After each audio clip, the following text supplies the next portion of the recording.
வணக்கம். I am doctor S Vijayakumar, keyhole brain and spine surgeon, neuro one hospital. இப்போ பார்க்க போகிற பேஷண்ட் வந்து கை கால் பலக்குறைவு இருந்தது, அவருக்கு கழுத்து வலி இருந்தது, நடக்கிற நடையில் வந்து இறுக்க இருந்தது, இந்த மாதிரி கையில் அவருக்கு பிடிச்சி சாப்பிட்ற இடத்துல அவருக்கு பலம் இல்லை, இன்ட்ரென்சிக் மசில் வீக்னஸ் சொல்லுவோம். இந்த மாதிரி ப்ராப்ளம்னால வந்தார். அவருக்கு எவாலுவேட் பண்ணி பார்க்குறப்போ அவருக்கு 2 லெவலில் கழுத்து வளத்தில் அவங்களுக்கு வந்து டிஸ்க் ப்ரொலாப்ஸ் இருந்துச்சு. அந்த டிஸ்க் ப்ரொலாப்ஸ் நரம்பு வளத்தில் சர்விக்கல் ஸ்பைனல் கார்டை அழுத்துறதுனால அவருக்கு நடையில் மாற்றம், கை காலில் பலம் கம்மியாக இருக்கிறது, அவருக்கு விறுவிறுன்னு இழுக்கிற மாதிரி இருக்கிறது சிம்டம்ஸு. ஸோ இந்த மாதிரி ப்ராப்ளங்கள் எல்லாம் அவருக்கு இருந்தது. அதுக்கு வந்து அவர் அறுவை சிகிச்சை தான் பண்ணிக்கணும், அதுதான் அவருக்கு நல்லது அப்படிங்கிறது வலியுறுத்தணும். ஸோ அவர் அதை ஏற்றுக்கிட்டு சர்ஜரி பண்ணிட்டார். ஸோ சர்ஜரி பண்ணி சில வாரங்கள்லேயே அவருக்கு நல்லா ரெக்கவர் ஆனார். இம்மீடியட் சர்ஜரிலேயே அவருக்கு ஸ்பாஸ்டிசிட்டி, அதாவது கை கால் இருக்க இருக்கும் கூட இம்மீடியட்டாக குறைஞ்சிருச்சு. இப்போ பார்த்தீங்கன்னா கிட்டத்தட்ட அவர் வந்து normal life, normal persons lead பண்ணுற அளவுக்கு அவர் ரெக்கவர் ஆகிருக்கார். ஸ்பைனல் கார்டு போகிற கழுத்து வளத்தில் இருக்கிற இடத்துல ஜவ்வு இதுக்கும் சில பேருக்கு வர்றப்போ வலி மட்டும் வராது. சில பேருக்கு நடுவு வளத்தில் ஸ்பைனல் கார்டவே அழுத்துறப்போ ஸ்பாஸ்டிசிட்டின்னு சொல்லுவோம், அதாவது கை காலில் இறுக்கம் பிடிக்கிறது. அதே மாதிரி அவங்களுக்கு வந்து பேரஸ்தீசியா சொல்லுவோம், விறுவிறுன்னு இழுக்கிற மாதிரி இருக்கிறது. இது மாதிரி காரணங்கள் எல்லாம் வரும். இது வந்து உடனடியாக பார்த்து நம்ம அதுக்கான ட்ரீட்மெண்ட் தேவை இருந்தது அப்படின்னா சர்ஜரியாக பண்ணுற மாதிரி இருக்குன்னா சர்ஜரி உடனே பண்ணிக்கிறது ரொம்ப முக்கியம். ஏன்னா அவங்களுக்கு கொஞ்ச நாள் தள்ளி போனால் அப்படியே கொஞ்சம் கொஞ்சமாக ப்ராக்ரஸ் ஆகி அவங்களுக்கு வீக்னஸ் அதிகமாக செய்யும். அவங்களுக்கு வந்து வீல் சேர் பவுண்டாக மாறுவாங்க, இல்லை ஒன்றுக்கு வலிக்கு போகிற பிரச்சனைகள் வரும். இதெல்லாம் வந்து வர்றதுக்கு முன்னாடியே தவிர்க்கிறது தான் நல்லது. சர்ஜரி பண்ணிட்டோம் அப்படின்னா ஸ்பைனல் கார்டு சர்ஜரி இதனால் நல்லா வர முடியாது அப்படின்னு இல்லை. ஸ்பைனல் கார்டு சர்ஜரிக்கும் இதுக்கு சம்மந்தம் கிடையாது. நம்ம அங்கே இருக்கிற டிஸ்கோட அழுத்தத்தை தான் நம்ம சரி பண்ணுறோம். யூஸ்வலாக அது 1 or 2 days தான் ஹாஸ்பிட்டலில் ஸ்டே இருக்கும். அவங்க நார்மல் லைஃபை யூஸ்வலாக 1 week 10 daysலேயே அவங்க நார்மல் லைஃபை லீட் பண்ண ஆரம்பிச்சிடலாம். ஏர்லியாக ப்ராப்ளம் ஐடென்டிஃபை பண்ணி ட்ரீட்மெண்ட் பண்ணுறது தான் பேஷண்ட்ஸ்க்கு நல்ல அவுட்கம்மை தருது. வணக்கம், நாங்கள் புதுக்கோட்டையிலேருந்து வரோம். இவங்க என்னோட மாமனார், பேரு ராஜு. வயசு ஒரு 55 வயசு ஆயிடுச்சு.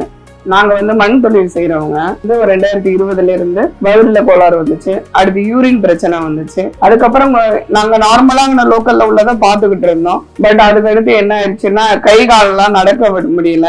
எங்களுக்கு வந்து கை வேலைப்பாடு தான் அதிகமா இருக்கும். ஒரு 3 மாசம் அந்த மாதிரி ரொம்ப அவதிப்பட்டாங்க அவங்க.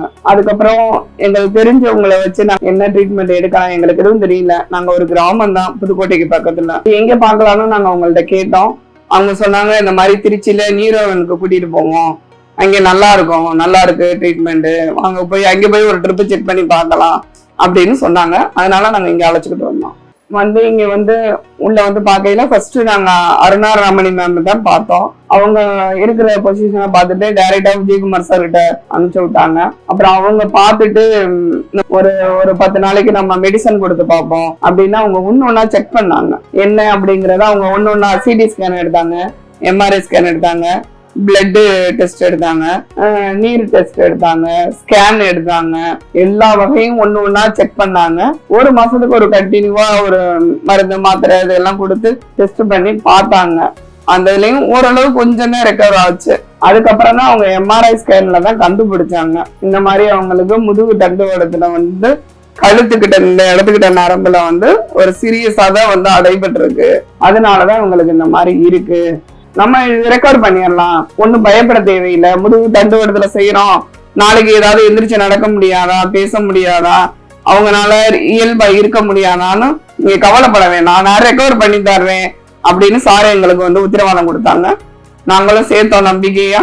அவங்க சொன்னபடியே ஒரு 2 நாள்லயே எந்திரிச்சு நடக்கவும் வச்சுட்டாங்க. இப்ப 2 வருஷம் ஆயிடுச்சு. 3 மாசத்துக்கு ஒரு ட்ரிப்பு தான் நாங்க செக்அப்புக்கே வருவோம். அவங்க சொல்றபடி ஃபாலோ பண்றாங்க, எக்ஸசைஸ், சாப்பாடு எல்லாமே. இன்னைக்கு 55 வயசு ஆனாலும் அந்த வயசுக்கு தகுந்த ஒரு எனர்ஜி இருக்கு, நல்லா ரெக்கவர் ஆயிருக்காங்க. ஆப்ரேஷன் சொன்னோம்னா நாங்க கூட மத்த ஆப்ரேஷன் மாட்டோம், ஒரு 10 நாள் 1 மாசம் ஆயிருமோ, காஸ்ட் அதிகமாயிருமோ அப்படின்னு நினைச்சோம். பட் அந்த மாதிரி இல்ல. 2 நாள் தான். முதல் நாள் ஜாயின் பண்ண காலையில, அன்னைக்கு நைட்டு செஞ்சாங்க. மக்கிய நாள் 2-3 மணிக்கெல்லாம் டிஸ்சார்ஜ் பண்ணிட்டாங்க. சரி, இந்த மாதிரி உடனே செஞ்சுட்டாங்களே, ஏதோ ரிசல்ட் நல்லா இருக்குமா என்னங்கிறது பயமும் எங்களுக்குள்ள இருந்துச்சு. ஏன்னா நாங்க கிராமம் தானே. அப்படிங்கும் போதுல அந்த பயத்துக்கே வேலை இல்லாம ஒரே மாசத்துல என்ன ஆபரேஷன் பண்ணாங்கன்னு தெரியல. அவர் வாட்ட போனாரு, ஏதோ படம் பார்த்துட்டு வந்த மாட்டோம், அவர் வாட்ட வந்துட்டாரு, நல்லா இருக்காரு. சாப்பாடு வர அப்படிங்கும் போது அவங்க எல்லாம் சாப்பிடுங்க, கண்ட்ரோலா அளவா சாப்பிடுங்க, சத்தான முறையில சாப்பிடுங்க அப்படின்னு சொன்னாங்க. எந்த ஒரு சைடு எஃபெக்டும் இல்ல, ஆரோக்கியமா நல்லா இருக்காரு. உண்மையிலேயே மாமனாரை காப்பாத்தி கொடுத்த கடவுள்னே சொல்லலாம். நாங்க இந்த மாதிரி எந்திரிச்சு வருவாங்களான்னு நினைக்கல. இந்த ஹாஸ்பிட்டல் வந்ததுக்காண்டி விஜயகுமார் சாருக்கு கோடான கோடி நன்றிகள். என் மாமனாரை முழுசா ரெக்கவர் பண்ணி கொடுத்தது.